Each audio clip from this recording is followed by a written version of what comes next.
Hola Mario, ¿cómo estás? ¿Qué tal, Claudia? Buenas tardes. Bien, bien, ¿y vos? Un placer realmente que pudiste venir acá al programa, ¿no? A contarnos, a- Vamos a empezar primero, antes de Por donde hablando de vos tus digas. novelas, por tus inicios, ¿no? ¿Cómo llegaste a tener contacto con la literatura?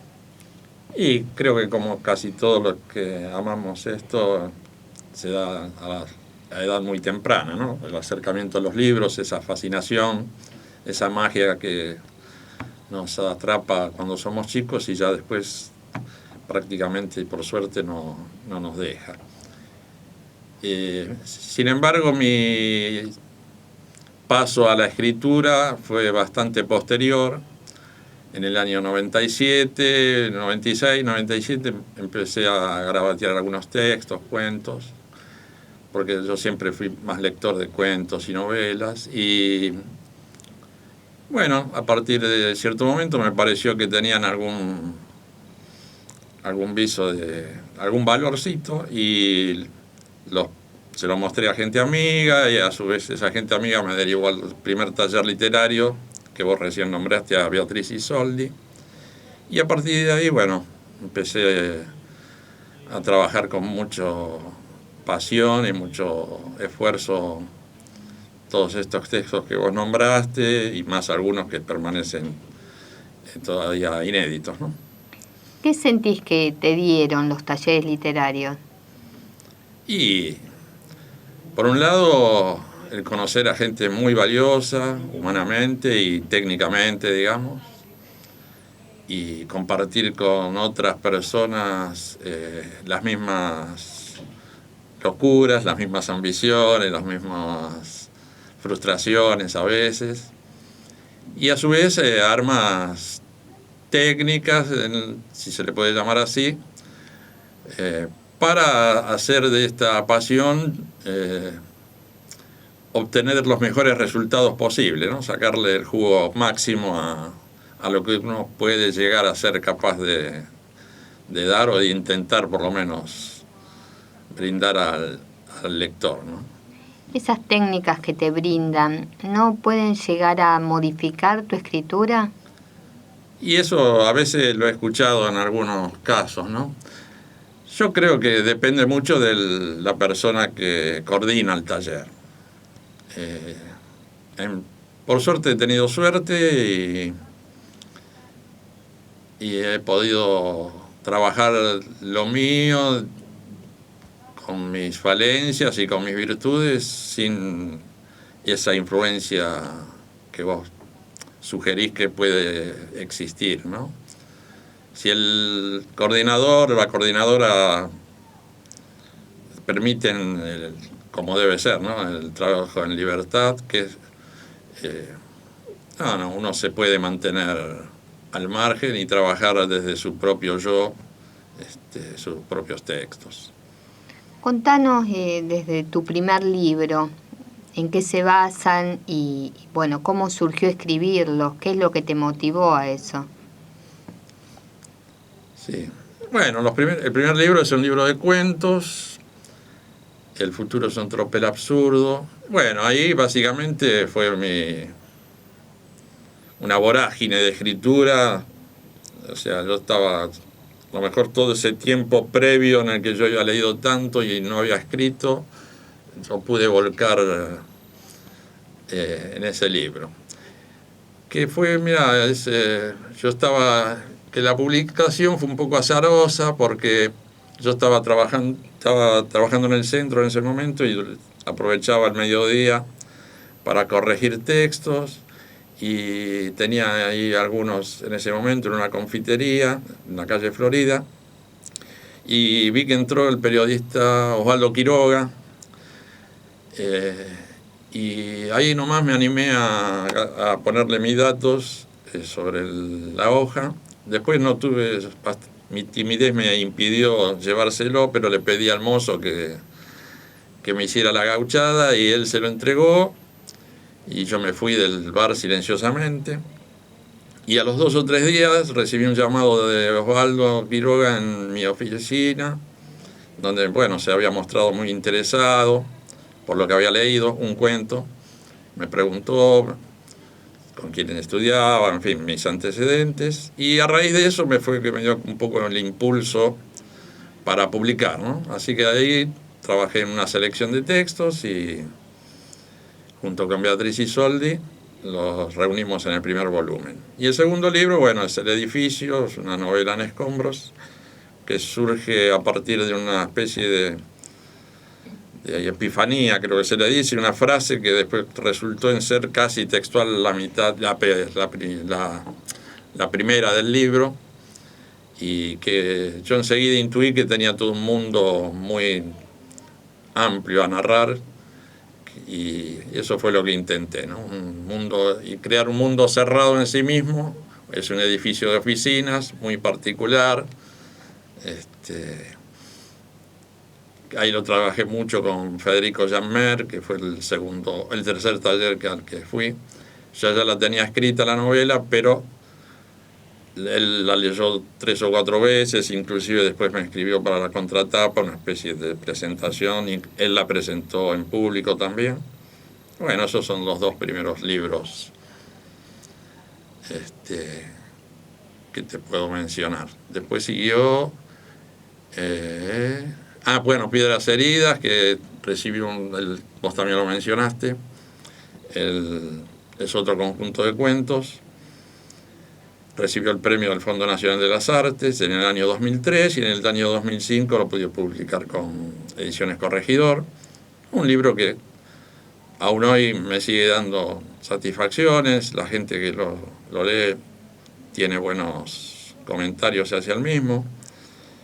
Y me dio un buen impulso y así llegué de una manera azarosa tal vez a conectarme con alguien en Francia que se interesó por esos 2 libros, y la editorial La Última Gota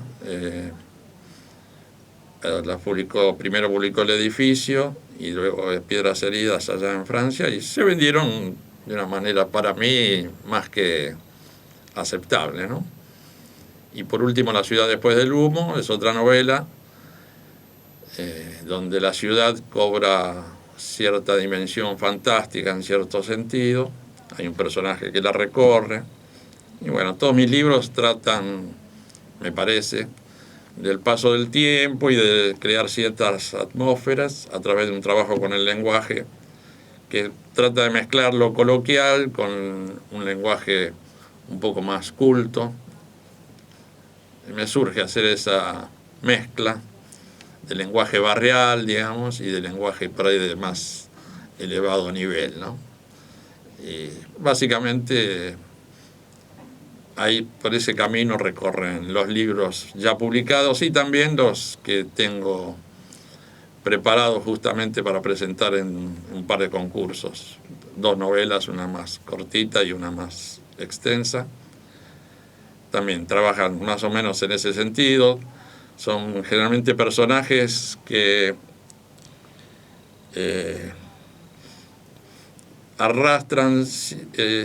están siempre a la espera de ciertos sucesos que parecen inminentes y que por algún otro motivo, bueno, quedan así suspendidos en el tiempo.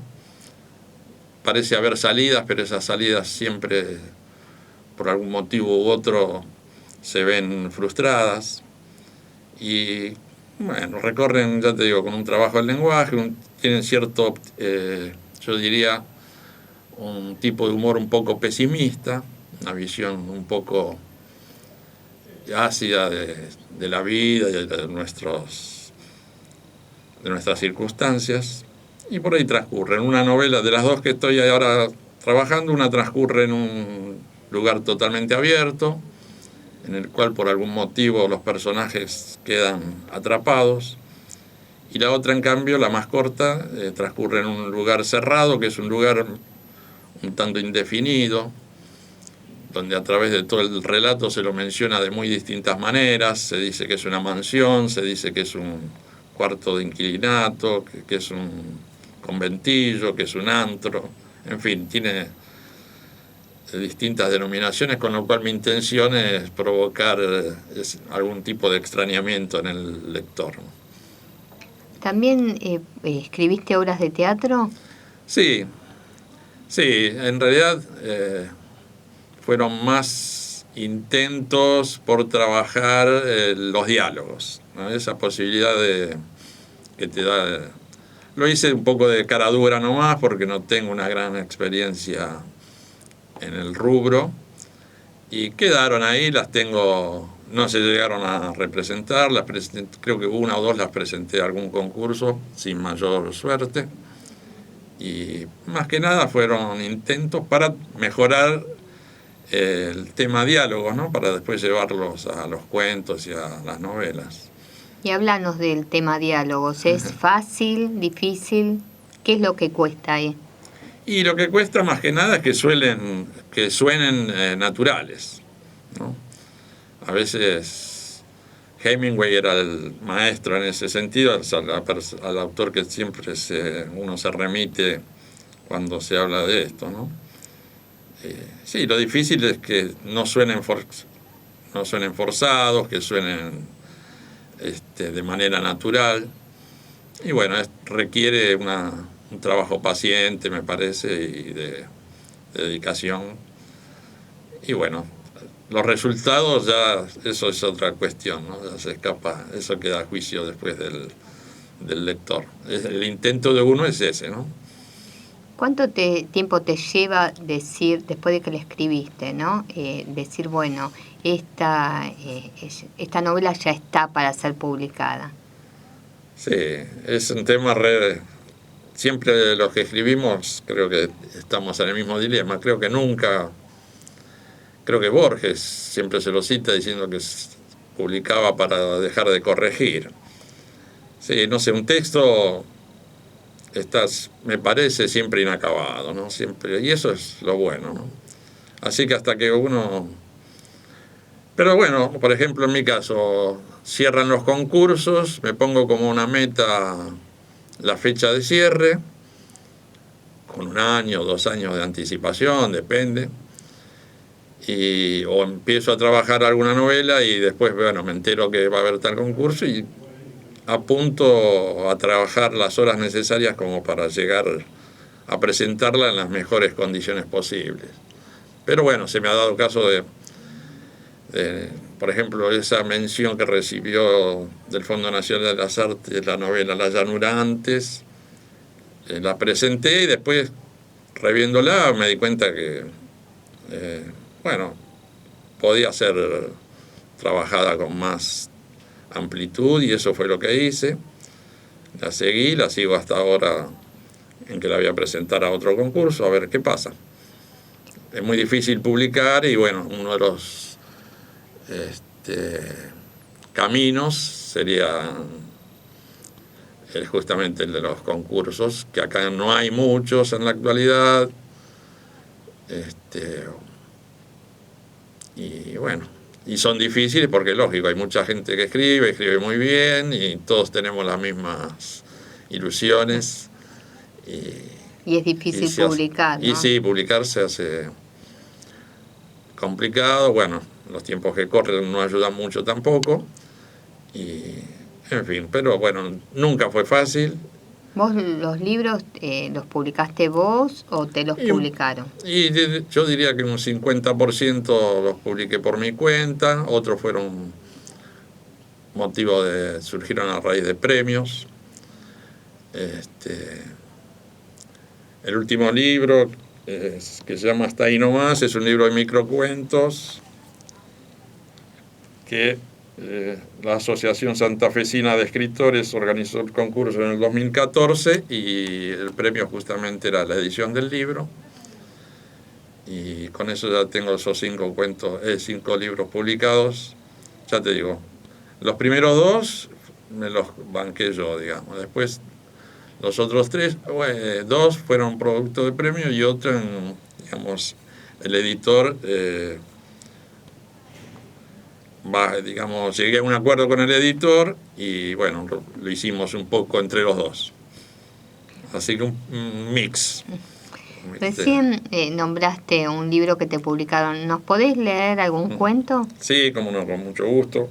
Creo que se presta para la lectura radial porque son textos breves. Este, por ejemplo, se llama La Puerta. La puerta del dormitorio se abrió sin ruido y el hombre, después de atravesarla con éxito, dio los primeros pasos sobre la alfombra, los ojos bien abiertos, más que nada para no caer en alguna trampa que el bosque pudiese haberle preparado.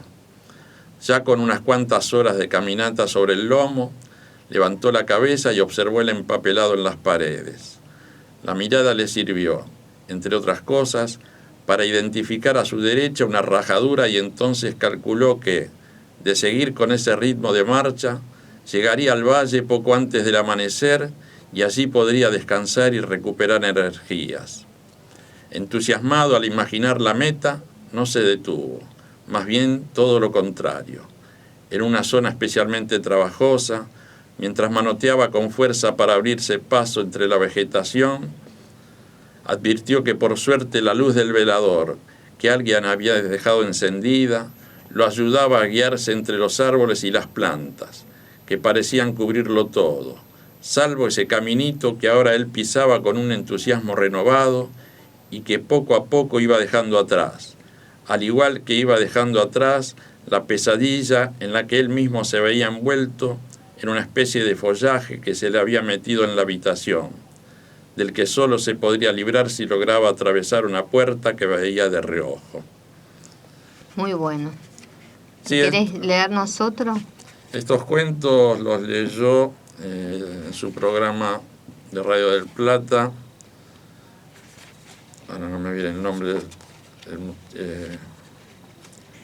no me viene a la memoria el nombre del periodista, que está a las 4 de la tarde. ¿Cómo se llama? Bueno, leemos otro. Este se llama El temblor. El médico, ubicado en su sitial frente al paciente, se acomoda los anteojos, carraspea y finge leer por primera vez el informe. A pesar de los años de profesión, suele reconocer, ante sus amigos y algunos familiares, que por algún motivo no logra vencer la dificultad que cada tanto se le presenta. Gajes del oficio, se dice mientras continúa con el simulacro de lectura. Y ahí nomás admite, por enésima vez en su vida, resoplando contra su voluntad, que cuando debe anoticiar acerca de un pronóstico así, tan definitivo a corto plazo, por decirlo de alguna manera, no hay mejor promedio, ni diplomas, ni simposios que valgan la pena. Así las cosas, puesto de lleno en el brete, le resulta imposible mirar directo a los ojos del paciente, que espera sentado el veredicto sin saber qué cara poner o cómo sentarse. Mientras la inquietud va y viene de un lado a otro, el silencio se prolonga escritorio de por medio hasta que el médico mueve la mano derecha y con ese movimiento convoca a la secretaria. Ella recibe el mandato, deja el teléfono descolgado y cierra la agenda. Se perfuma en 2 o 3 toques, entra al consultorio y se sienta en las rodillas del enfermo, que abre bien grandes los ojos y que, al ser besado como Dios manda, sufre una especie de temblor y también un placer enorme que le recorre todo el cuerpo. Y entonces, al escuchar lo que está escuchando, se siente morir y no le importa. Muy bueno. Bueno, gracias. Mario, ¿vos dónde te sentís más cómodo, escribiendo novela o cuento? ¿Qué es lo que sentís con cada uno? Sí, la novela te da más libertad, me parece. Te podés dar ciertos lujos en cuanto a la extensión y en cuanto al uso de palabras, en cuanto al largo de las frases. Las situaciones se resuelven de una manera con más tiempo, digamos, y bueno, como ya sabemos, el cuento requiere de más precisión, de más justeza en lo que se quiere en la narración en sí, no desviarse de lo que es el centro, el nudo de la cuestión. Y sentirme cómodo, bueno, cuando estoy con una novela me siento cómodo en eso, y cuando trabajo en cuentos también uno se adapta al trabajo que está haciendo y bueno, de alguna forma lo va sacando adelante. ¿Y qué proyectos nuevos tenés? Bueno, estoy, en cuanto a lo literario, bueno, sigo, bueno, escribiendo todos los días al menos 3 o 4 horas y bueno, estoy dando algún taller literario a domicilio que me permite conocer gente también muy valiosa y acercarme a otros textos y explorar un poco mi faceta docente, digamos, que no la tenía muy... ¿Cómo te decidiste a difícil. dar taller? Y bueno, un poco también fue producto de las circunstancias.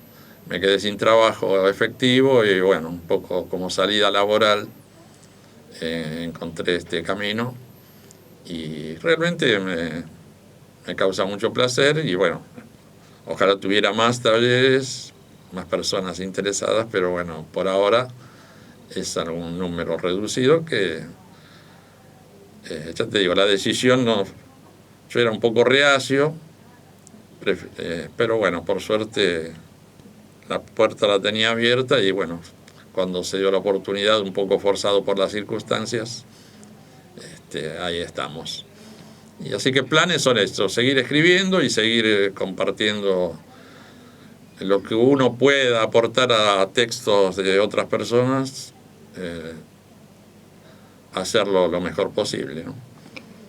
Los oyentes que nos están escuchando y capaz que les interesa poder hacer un taller con vos, ¿cómo te pueden ubicar? Y bueno, por Facebook, Mario Capazo. Si no, bueno, mi email es mcapazo340@hotmail.com. Capazo es con doble S. Y bueno, tengo el celular, es 15 3094 2595. Sí, la modalidad es a domicilio en Capital o zona norte del Gran Buenos Aires. Bueno, así que ténganlo en cuenta, Mario Capazo da talleres literarios. Ahora volviendo, ¿no?, a aquellos autores que te marcaron, ¿cuáles son? Y básicamente, o sea, muchos, ¿no? Si uno se pone a nombrar, daríamos varios programas y acá está la otra invitada esperando tu turno. Pero yo diría, bueno, de los argentinos, no, básicamente los que forman la línea, digamos, fuerte de nuestra literatura, desde Roberto Arlt, bueno, Borges, Cortázar. Pero quisiera mencionar, por ejemplo, a dos escritores muy actuales, que son, uno venía leyendo recién en el viaje, Gustavo Ferreira y Jorge Consiglio. Me parece que son dos muchachos,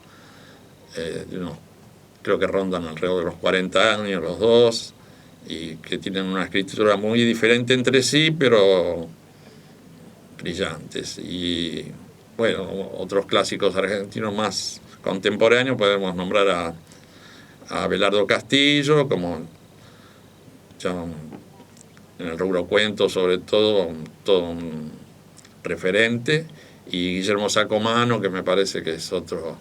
Bueno, tampoco no estoy nombrando a ninguna mujer, y sin embargo hay muchas muy buenas, como Eve Hújar, no sé, Ana María Yúa, Luisa Valenzuela. Me interesa mucho la literatura argentina contemporánea, ahora. En su momento, bueno, por ahí leí otros autores de otros países, ¿no? Rusos, norteamericanos, franceses, en fin. Pero actualmente trato de hacer hincapié en Félix Brusones, otro autor argentino muy joven, que me parecen referentes muy interesantes y que hacen de nuestra literatura, la verdad, un bastión, me parece, que siempre da valores muy potentes, ¿no? ¿Se aprende a escribir o es algo innato? Yo creo, como casi todas las cosas, me parece que es un poco de aprender. Bueno, es una palabra que en este sentido es medio resbalosa, ¿no? qué sé yo, como te digo, el resultado es siempre incierto y es variado, porque el resultado está en la mirada de cada lector. Así que uno lo más que puede hacer es poner lo mejor de sí en hacer lo mejor posible su trabajo.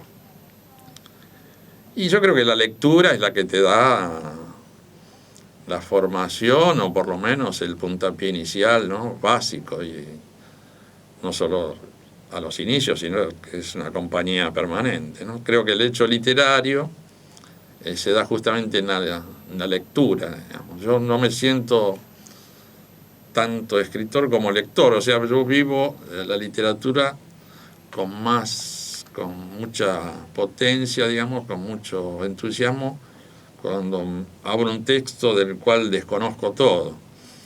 Y entonces espero descubrir en ese texto el mundo que me ofrece. Con los textos propios, bueno, uno le trata de trabajarlos, le conoce un poco las ranuras, digamos, los intersticios, se acuerda, bueno, cómo se le ocurrió alguna frase o de dónde sacó determinada palabra o a qué anécdota personal o comentada se refieren. Entonces,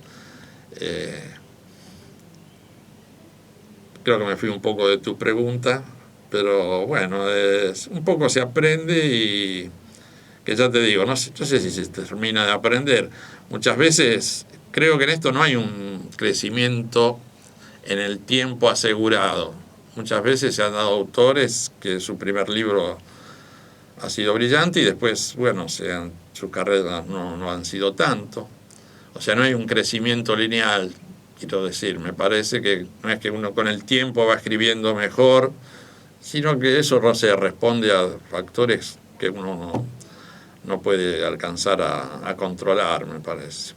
Aunque uno hace todo lo posible para proponerse nuevos desafíos e ir incursionando distintas temáticas, o tal vez la temática sea siempre la misma y uno le va dando diversos giros o vueltas siempre a los mismos temas, ¿no?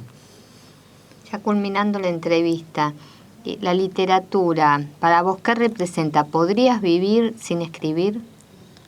Y actualmente no, la verdad que al principio no podía vivir sin leer y ahora puedo por combinar las dos cosas.